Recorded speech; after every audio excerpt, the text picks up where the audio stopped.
Okay, so our next task, I think, is to look at the group rules, contracts. And in terms of group contracts, so have any of you worked with a group contract or group rules before? Is it something that you're familiar with or something that you've used in the past? Wave at me if it's something that you've done. Okay, so a bit of a mixture, bit of a mixture. In terms of not yet, okay. Well, we'll give you plenty of opportunity to practice and to apply what we're all going to learn together in the next couple of weeks. We'll have plenty of opportunity to be able to apply that. So in terms of group rules, it's very helpful when you start to work, especially with a new group of people or with a complex group of people or on a complex project, that you establish the group rules and how they're going to work. So it sounds a little bit technical when you say group rules or contracts, but what it really is like terms of engagement.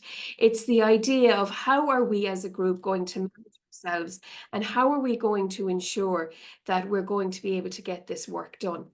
So there's a couple of things that you need to consider, a couple of categories of things that you need to consider.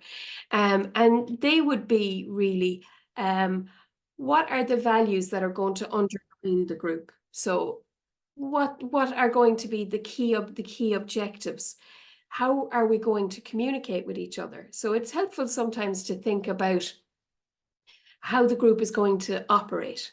So in terms of agreeing a sort of a group terms of engagement or a group contract, it's helpful to think about the underlying kind of mission and the values and that side of things. And it's also helpful to consider maybe some of the more practical aspects or operational aspects in terms of how we're going to be able to operate as a group. One very important reason to have a group contract or group rules is in case there's any difficulty. So next week we're going to be looking at groups in more detail and group dynamics and how they operate and work. And what can be helpful is to have that agreement from the very beginning as to if there are any difficulties, how are they going to be handled? It's also helpful sometimes when you have group rules to be able to point to the rules rather than making something personal. So I'll give you an example of a time when group rules were very helpful. We work with a group of students from time to time, and they're very enthusiastic. And they absolutely really want to express their opinions, and they have an awful lot of life experience to give.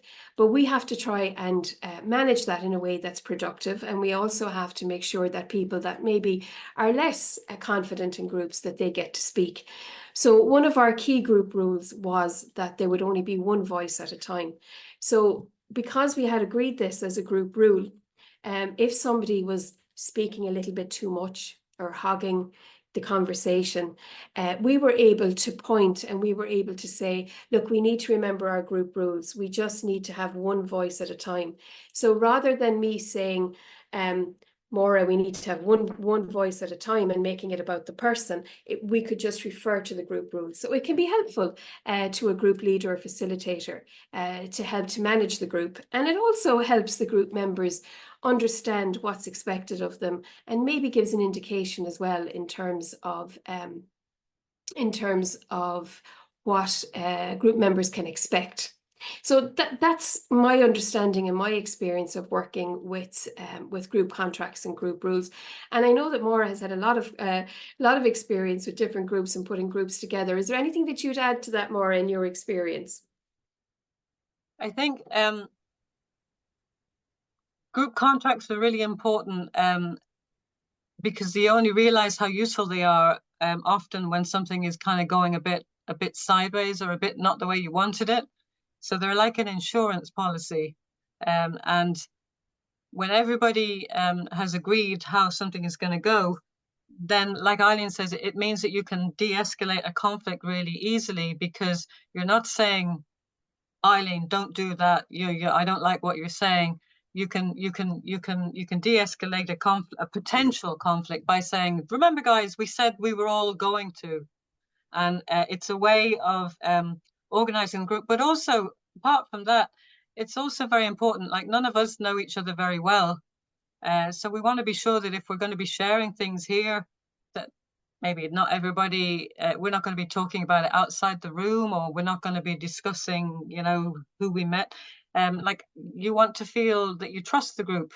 So maybe you want a rule about, you know, this is a confidential group, or if I'm talking about things at work, I don't want other people to be saying, oh, Maura said in her work, you know. So sometimes the group rules are they make people feel more comfortable because they feel, okay, I understand how much can be said or how much will be shared, you know, confidentiality, or or that I will be listened to, you know, that just whether I'm a man or a woman, or a senior or a junior, that I have an equal voice. So if it's a rule that everybody gets listened to, then it makes you feel more comfortable about contributing. So often when everybody creates the rules together, then it makes it a more comfortable space for everybody to be in. And it's important, if we're working with our communities and with our groups, that we make the space comfortable, because we all get more work done and we all can trust each other more when we're in a comfortable space. So like the word contract always sounds like a legal thing, or rules sounds like, you know, a police, but I think it's just an agreement. It's just an agreement about how we work together. Hmm. Yeah, I think that's it's important. The language we use around things is important, and a group agreement is probably the best description of what we're trying to get to today.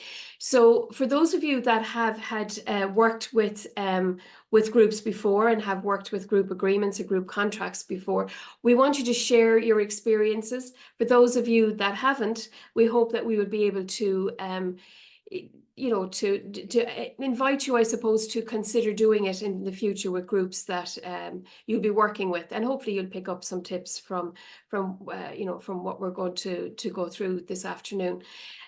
So what we're going to do is we're going to create a group contract for this group, for our group. What we also need to think about is that when you're working on an online group, sometimes there may be considerations that you don't necessarily have with an in-person group. So you might bear that in mind as well.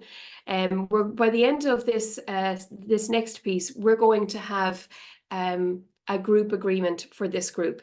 And that, I think, will serve you as a good template that you can bring forward into other groups. And there's also good resources available on this topic as well.